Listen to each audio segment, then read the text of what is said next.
तो दोस्तों आज है 28 सितंबर। तो आज हम लोग देखेंगे देश विदेश की सारे के सारे तमाम खबर देखने वाले हैं। और सारे के सारे खबर देखने के पहले आप लोगों को कर देना है वीडियो को लाइक। और आप लोग कहाँ से देख रहे हो वो भी आप लोग कर देना कमेंट। तो चलिए आज का जो खबर है वो खबर मैं आप लोगों को बताऊंगा। तो चलिए खबर देख लेते। पहला खबर कौन सा आया है। नमस्कार, मैं रवीश कुमार। चलिए जानते हैं देश दुनिया की तमाम महत्वपूर्ण खबरों को सिर्फ 5 मिनट में। लेकिन आगे बढ़ने से पहले अगर आपने अभी तक इस वीडियो को लाइक नहीं किया है तो कृपया लाइक कर दें, चैनल को सब्सक्राइब करें और कमेंट में जरूर बताएं कि आप ये वीडियो कहां से देख रहे हैं। बिहार में पुलिस खुद बिकवा रही शराब। बिहार अधिकार यात्रा के दौरान तेजस्वी ने जनता से पूछा, दिल पर हाथ रखकर कहिए, थाना ब्लॉक में बिना घूस दिए कोई काम होता है क्या? इस पर लोगों ने कहा नहीं। तेजस्वी ने आगे कहा कि शराबबंदी के नाम पर गरीबों को जेल में डाला जा रहा है, जबकि पुलिस खुद शराब बिकवा रही है। बिहार में शराबबंदी तो है, लेकिन भगवान की तरह दिखती नहीं, पर मिलती सभी जगह है। सरकार ने अडानी को 1 रुपए में 1050 एकड़ जमीन दी। सांसद संजय सिंह ने मोदी सरकार पर गंभीर आरोप लगाया है। उन्होंने कहा, बिहार के भागलपुर में मोदी सरकार ने अडानी को 1 रुपए में 1050 एकड़ जमीन लीज पर दे दी है। ये जमीन सरकार ने किसानों को मुआवजा देकर खरीदी थी और अब इसे अडानी को दे दिया गया है। इस बंजर जमीन पर करीब 10 लाख पेड़ लगे हैं, जिन्हें अब अडानी को काटने के लिए दे दिया गया है। यहाँ 800 मेगावाट के 3 पावर प्लांट बनाए जाने हैं। घुसपैठ हो रहा तो समझो चौकीदार सो रहा है। बिहार में शंकराचार्य अभिमुक्तेश्वरानंद गौ मतदाता संकल्प यात्रा पर हैं। बुधवार को किशनगंज में पत्रकारों से बातचीत में कहा कि अगर देश में घुसपैठ हो रहा है तो समझो चौकीदार सो रहा है। पहले गोरक्षा करना सीखो, बाद में हिंदू राष्ट्र बनाना। वोट चोरी के सवाल पर उन्होंने कहा कि जब वोट चोरी हो रहा था तब क्यों नहीं बोले? वोट चोरी के प्रमाण दीजिए और फिर उसकी शिकायत करिए। नीतीश हाईजैक। 2 गुजराती चला रहे सरकार तेजस्वी यादव ने सीएम नीतीश पर हमला बोला है। बिहार अधिकार यात्रा के दौरान तेजस्वी ने कहा कि नीतीश चाचा को बीजेपी ने हाईजैक कर लिया है और अब बिहार की सरकार नीतीश जी नहीं बल्कि 2 गुजराती दिल्ली से चला रहे हैं। ये वो नीतीश कुमार नहीं हैं जिन्होंने कभी मोदी जी की थाली खींच ली थी। आज ऐसी स्थिति आ गई है कि उन्हें मोदी जी के पैर छूने पड़ रहे हैं। रामभद्राचार्य दिवालिया मानसिकता और पागलपन के शिकार पूर्व मंत्री स्वामी प्रसाद मौर्य ने रामभद्राचार्य के मुस्लिम महिलाओं द्वारा 25 बच्चे पैदा करने वाले बयान पर प्रतिक्रिया दी है। मौर्य ने कहा, उनको मर्यादित भाषा बोलनी चाहिए। मुस्लिम महिलाएं 25 बच्चे पैदा करती हैं तो अन्य धर्म की महिलाओं को बच्चा पैदा करने से किसने रोका? रामभद्राचार्य उदाहरण देकर नाम बताएं, नहीं तो वह दिवालिया मानसिकता और पागलपन के शिकार हो चुके हैं। भारत पर 100% टैरिफ लगाएं। अमेरिकी मंत्री, अमेरिकी फाइनेंस मिनिस्टर स्कॉट बेसेंट ने यूरोपीय देशों से अपील की है कि वे भारत और चीन पर 50 से 100% तक टैरिफ लगाएं। स्कॉट ने कहा, रूसी तेल खरीद रोकने के लिए यूएस तब तक एक्स्ट्रा टैरिफ नहीं लगाएगा जब तक कि यूरोपीय देश चीन और भारत पर भारी टैरिफ नहीं लगाते।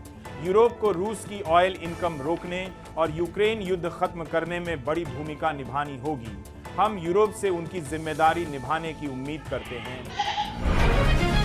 बिहार की पूरी जनता मौजूदा सरकार से आक्रोशित है। बिहार अधिकार यात्रा पर आरजेडी नेता तेजस्वी यादव ने कहा, कहीं भी हम जा रहे हैं तो हजार लोग इस यात्रा को समर्थन देने सड़क पर पहुंच रहे हैं। बिहार की पूरी जनता मौजूदा सरकार से आक्रोशित है। नीतीश और एनडीए की शासनकाल में भ्रष्टाचार बढ़ा गया है। ब्लॉक थाने में घूसखोरी बढ़ गई है। अपराध इतना बढ़ गया है कि लोग अपने घरों में भी सुरक्षित महसूस नहीं कर रहे हैं। ईवीएम पर ईसी की नई गाइडलाइन। बिहार चुनाव से पहले चुनाव आयोग ने बड़ा फैसला किया है। आयोग ने चुनाव प्रक्रिया में पारदर्शिता बढ़ाने और मतदाताओं की सुविधा के लिए ईवीएम बैलेट पेपरों पर नए दिशा निर्देश जारी किए हैं।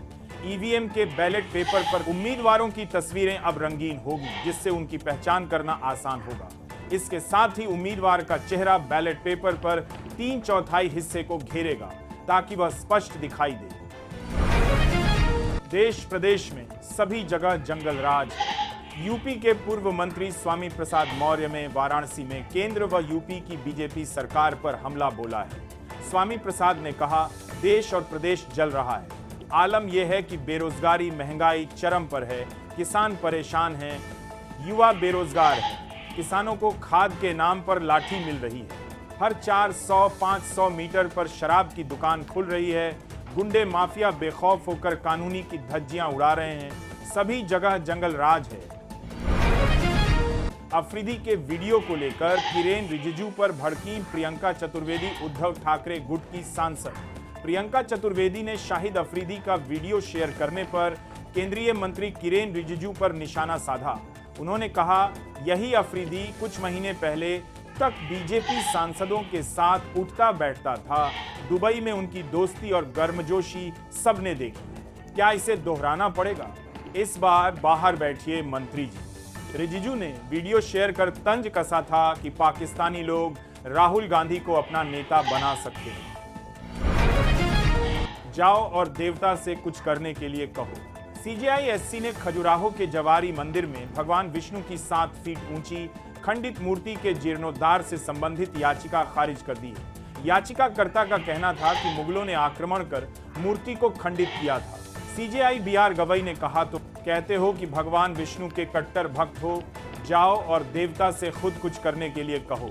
इस पर याचिकाकर्ता ने कहा, कोर्ट सुनवाई नहीं करता तो मैं भगवान की मूर्ति पर अपना शीश चढ़ाऊंगा। धर्मांतरण कानूनों पर 8 राज्यों को एससी का नोटिस। एससी ने धर्मांतरण कानूनों पर यूपी, एमपी, हिमाचल, उत्तराखंड, छत्तीसगढ़, गुजरात, हरियाणा, झारखंड और कर्नाटक को नोटिस जारी कर 4 हफ्ते में जवाब मांगा है। धर्मांतरण कानूनों को चुनौती देने वाली याचिकाओं पर सुनवाई करते हुए एससी ने कहा, भले ही इन कानूनों को फ्रीडम ऑफ रिलीजन एक्ट कहा जाता है, लेकिन ये अल्पसंख्यकों की धार्मिक स्वतंत्रता रोकते हैं और इंटर रिलीजन मैरिज व धार्मिक रीति रिवाजों को निशाना बनाते हैं। अखिलेश यादव ने पुलिस की कार्यशैली पर उठाए सवाल। गोरखपुर में छात्र की हत्या के आरोपियों की गिरफ्तारी पर सपा मुखिया अखिलेश यादव ने कहा कि कल रात से ही मैसेज आ रहे थे कि कोई अधिकारी गोरखपुर गया है। मैंने सुबह जानकारी ली, तब एनकाउंटर नहीं हुआ था। हमारी प्रेस वार्ता चल रही है तो एनकाउंटर होने गया। इसकी जरूरत क्या थी? आपकी पुलिस क्या कर रही थी? सीएम के अपने गृह जनपद में पुलिस क्या कर रही थी? इतने बड़े पैमाने पर तस्करी चल रही हो तो पुलिस कर क्या रही थी? एसआईआर के लिए लोग जन्म प्रमाण पत्र कहां से लाएंगे? पश्चिम बंगाल की सीएम ममता बनर्जी ने एसआईआर पर कहा, लोग एसआईआर के लिए जन्म प्रमाण पत्र कहां से लाएंगे? उस समय यह संभव नहीं था क्योंकि संस्थागत प्रसव का प्रचलन नहीं था। साथ ही उन्होंने कहा, हमें जीएसटी के लिए 20,000 करोड़ रुपए का मुआवजा भी नहीं मिलता, हमें परियोजनाओं के लिए आवंटित धन भी नहीं मिलता। इन तमाम विपरीत परिस्थितियों के बावजूद बंगाल स्वास्थ्य सेवाओं के मामले में देश में सर्वश्रेष्ठ है। बहुत बड़ी डील होने वाली है। ब्रिटेन पहुंचे ट्रंप। अमेरिकी राष्ट्रपति Donald Trump king Charles II के निमंत्रण पर ब्रिटेन दौरे पर पहुंचे हैं। ट्रंप की इस यात्रा से ब्रिटिश सरकार को उम्मीद है कि दोनों देशों के रिश्ते और मजबूत होंगे। यात्रा के दौरान दोनों देश परमाणु और तकनीकी परियोजनाओं से जुड़े 10 अरब पाउंड के समझौतों पर हस्ताक्षर करेंगे। ट्रंप ने पत्रकारों से बात करते हुए कहा कि इस यात्रा के दौरान बहुत बड़ी डील होने वाली है।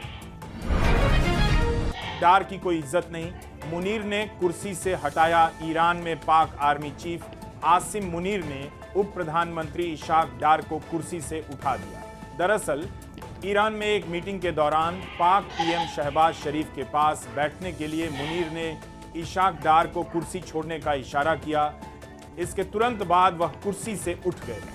मुनीर के इस एक्शन को सियासी ताकत के रूप में देखा जा रहा है। इस घटना का वीडियो सोशल मीडिया में तेजी से वायरल हो रहा है। भाजपा ने गांधी जी का अपमान किया है। मुजफ्फरपुर में महात्मा गांधी की मूर्ति विवाद पर बिहार के पूर्व मंत्री तेज प्रताप यादव ने कहा कि भाजपा ने गांधी जी का अपमान किया है। स्थानीय लोगों और संगठनों की मांग पर मूर्ति का दूध और गंगाजल से अभिषेक किया गया। गांधी जी एक पवित्र आत्मा थे, उन्हीं की बदौलत आज हम आजाद हैं। बता दें कि एनडीए के कार्यक्रम के दौरान गांधी जी की मूर्ति पर भाजपा का झंडा और भगवा टोपी लगाई गई। विष्णु मूर्ति पर सीजेआई की टिप्पणी पर विवाद। सीजेआई बीआर गवई द्वारा खजुराहो की विष्णु मूर्ति पर की गई टिप्पणी पर वकीलों ने विरोध किया है। वकील विनीत जिंदल के बाद अब सत्यम सिंह ने सीजेआई के नाम खुला पत्र लिखते हुए सीजेआई से टिप्पणी पर पुनर्विचार कर वापस लेने और सभी धार्मिक समुदायों का विश्वास बहाल करने के लिए उचित स्पष्टीकरण जारी करने की गुजारिश की। मूर्ति के जीर्णोद्धार की याचिका पर सीजेआई ने कहा था कि जाओ अपने देवता से ही कुछ करने को कहो। म्यूचुअल फंड नहीं होता तो मार्केट 30% तक टूट जाता। जेफरीज के equity strategist global head Christopher would ने कहा, भारत में म्यूचुअल फंड में मजबूत निवेश से डोमेस्टिक इक्विटी मार्केट को अच्छा सपोर्ट मिला। अगर बाजार में एमएफ का सपोर्ट नहीं मिलता तो इस साल विदेशी निवेशकों की बिकवाली के चलते भारतीय बाजार 30% तक टूट जाता। आयकर में कटौती, ब्याज दरों में कमी और जीएसटी रिफॉर्म से आर्थिक गतिविधियों में तेजी आएगी। और दोस्तों वीडियो अगर आप लोगों को अच्छा लगे तो प्लीज़ कर दीजिए वीडियो को लाइक, और चैनल पे नहीं आए तो चैनल को कर दीजिए सब्सक्राइब। आप लोग कहाँ से देख रहे हो वो आप लोग यहाँ पर कमेंट कर दीजिए। तो चलिए नेक्स्ट वीडियो पे मिलते, तब तक के लिए टाटा बाय बाय, जय हिंद, वंदे मातरम।